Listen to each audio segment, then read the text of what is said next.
Add a policy.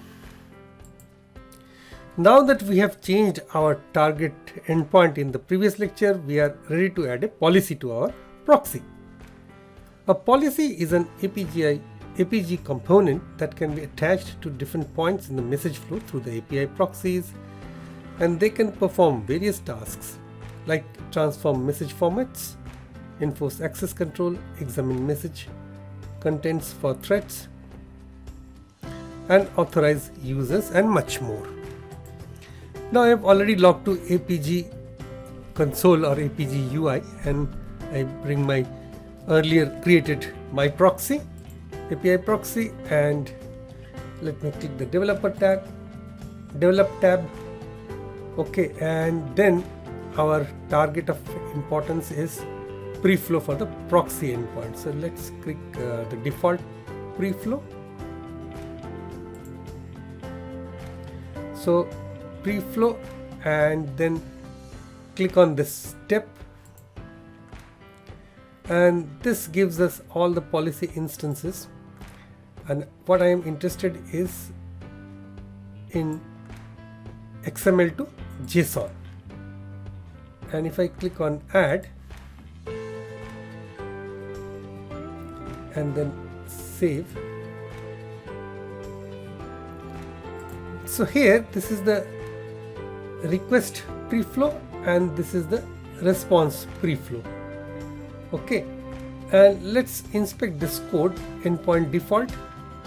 So this code it displays the default proxy endpoint configuration in this code pane, and I've already added this policy, XML to JSON policy. Also we have to see the policy XML to JSON that we have created, show how the policy is implemented. Okay, so now I have to deploy the third deployment because I have changed the code. So click on deploy my proxy to eval, and let's see, deployed in eval.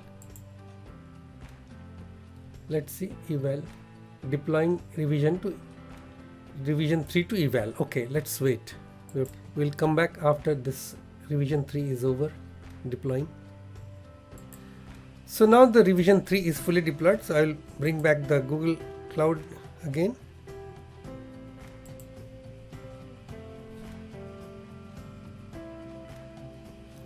And give this command once more.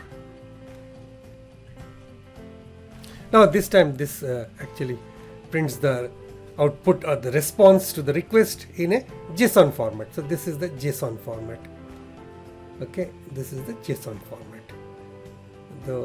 This key value pair, this is the key city, San Jose, first name John, last name Doe, state CA. This is the JSON format. And alternately, browser, direct on the browser by opening any browser window tab and pasting minus this curl command.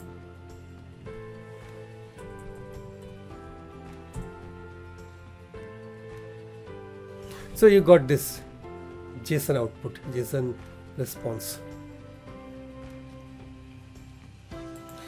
Now to look at the pretty JSON version, I have opened up my Postman application again and put that request in post type request and click on send, and this time it has got a pretty view, JSON view. That's perfect.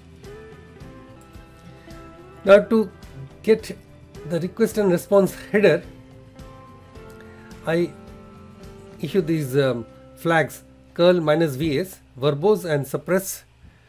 So VS option, V makes the response verbose, but S suppresses some of the less interesting details. Now request response, here you will see of interest, content type application / JSON, character set UTF-8 and content length 77.